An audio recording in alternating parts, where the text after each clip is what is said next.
Olá pessoal, que a graça de Cristo esteja com vocês. Em mais esse vídeo na série sobre a história da igreja, você vai conhecer o grande movimento avivalista da Inglaterra do século XVIII, onde surgiu pessoas como John Wesley, George Whitefield e Edwards, lá dos Estados Unidos. Você vai conhecer nessa história aqui. Então você vai conhecer um pouco dessa história e já peço que você deixe o like no vídeo, deixe a inscrição no canal se você não for inscrito, compartilhe esse vídeo para alcançar mais pessoas e bora para mais esse vídeo.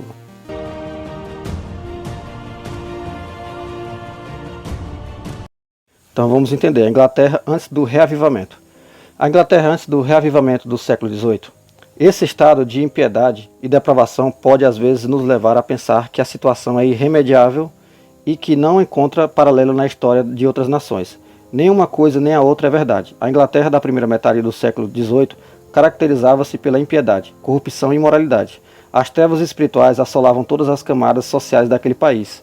A terra de muitos reformadores e dos puritanos decaiu tanto que a corrupção e desonestidade e o desgoverno nos altos postos era a regra e a pureza e exceção.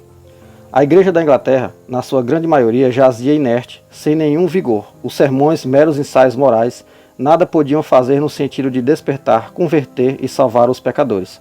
As importantes verdades pelas quais Rupert e Latimer tinham ido para a fogueira e Baxter e muitos dos puritanos para a prisão pareciam ter sido totalmente esquecidas e colocadas na prateleira. Um conhecido advogado cristão da época afirmou que visitou todas as mais importantes igrejas de Londres e que não ouviu um único discurso que apresentasse mais cristianismo do que os escritos de Cícero, e que lhe seria impossível descobrir do que ouvira se o pregador era um seguidor de Confúcio, de Maomé ou de Cristo. Os bispos e arcebispos da época, na sua grande maioria, eram homens mundanos, tão mundanos que houve casos em que o próprio rei teve que intervir para restringir a impiedade deles.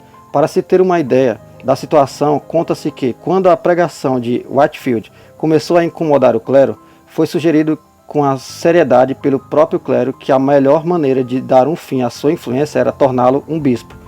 Quanto ao clero paroquial, Rayleigh afirma que seus sermões eram tão indizível e indescritivelmente ruins que é reconfortante lembrar que eram geralmente pregados a bancos vazios. A verdade é que a situação moral da Inglaterra na primeira metade do século XVIII era tão baixa que condutas reprováveis e comuns hoje no Brasil, como a prática do adultério, fornicação, jogo, linguagem obscena, profanação do domingo e bebedice, também não eram consideradas coisas condenáveis na Inglaterra na primeira metade do século XVIII. Estas eram as práticas da moda nas camadas mais elevadas da sociedade da época e não escandalizavam ninguém. A transformação da Inglaterra na segunda metade do século XVIII. Na segunda metade do século XVIII, a Inglaterra mudou, foi radicalmente transformada, isto porque milhares de pessoas foram transformadas, trabalhadores e membros das classes mais elevadas tiveram sua moral e costumes transformados. Como diz Nichols, forte entusiasmo apoderou-se da vida religiosa da Inglaterra, afugentando a indiferença e o desinteresse, que marcou a primeira metade do século XVIII.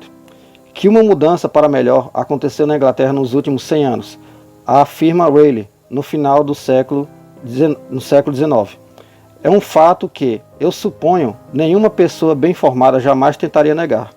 Houve uma grande mudança para melhor, tanto na religião quanto na moral. O país passou por uma completa revolução. As pessoas não pensam, não falam, não agem como faziam em 1750.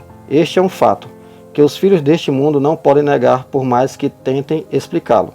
Fecha aspas. Foi nesse período que surgiram as obras sociais de caráter cristão, as escolas dominicais. Um dos primeiros passos na educação popular da Inglaterra. A abolição do comércio de escravos, as reformas nas prisões, hospitais da Inglaterra, bem como o moderno movimento missionário que alcançou muitos países da Ásia, África e Américas. A transformação que a Inglaterra experimentou foi tão grande que muitos historiadores afirmam que não fora isto, fatalmente o país também sofreria as agruras de uma revolta interna, como a Revolução Francesa.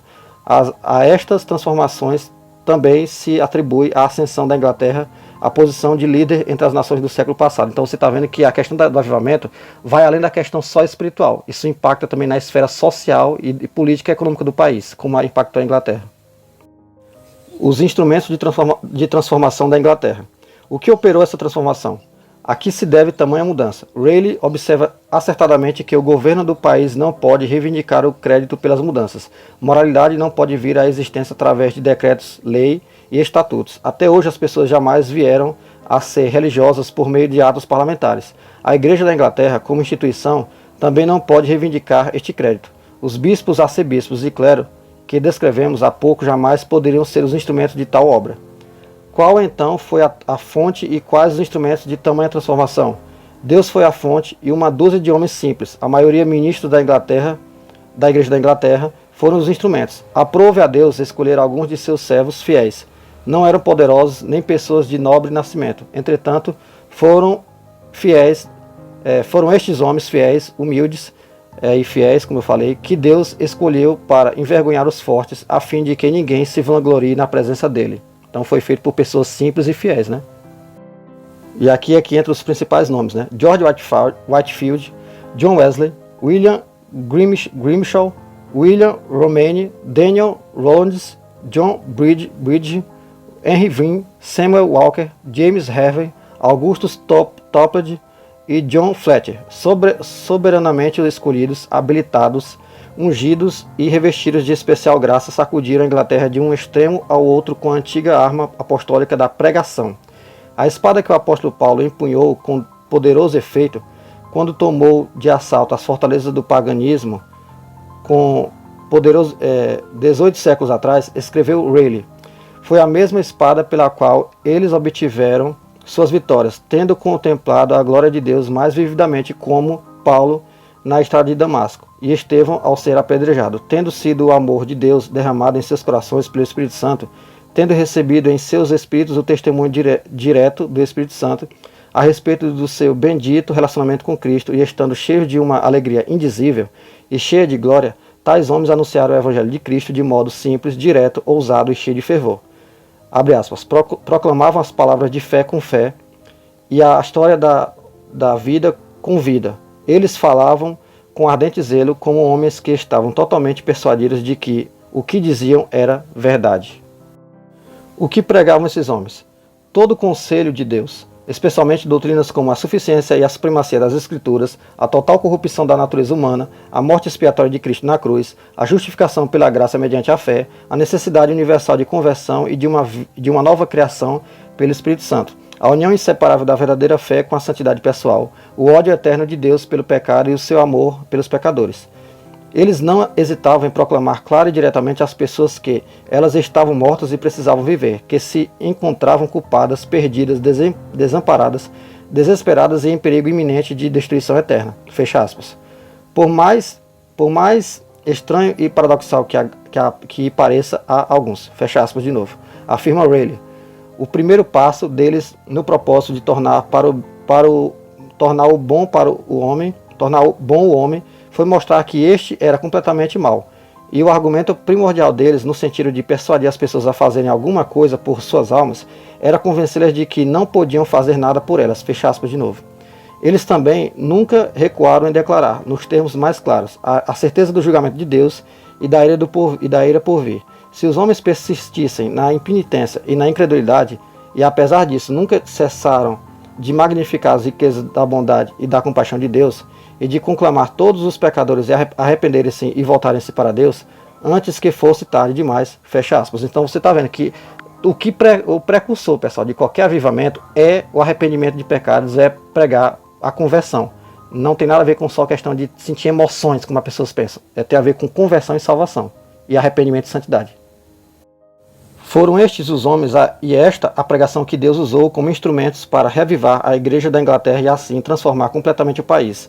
Através desses instrumentos de Deus, muitos crentes foram levados a renovar sua aliança com o Senhor e passaram a viver uma vida cristã vigorosa e cheia de frutos. Milhares foram profundamente convencidos de seus pecados, foram levados ao mais sincero arrependimento, compreenderam a graça de Deus em Cristo Jesus e por ela foram alcançados. E muitos que até se opunham foram secretamente influenciados e estimulados. Foram estes os homens e estas as doutrinas, os quais, nas mãos de Deus, tomaram de assalto as fortalezas de Satanás, fecha aspas, conclui Rayleigh, arrancando milhares como que tições do fogo e mudaram o caráter da época, fecha aspas novamente. Foram estes os homens, sinceros e fiéis, e esta pregação viva, verdadeira e ungida, que aprove a Deus escolher para reavivar sua igreja e transformar a Inglaterra na segunda metade do século XVIII.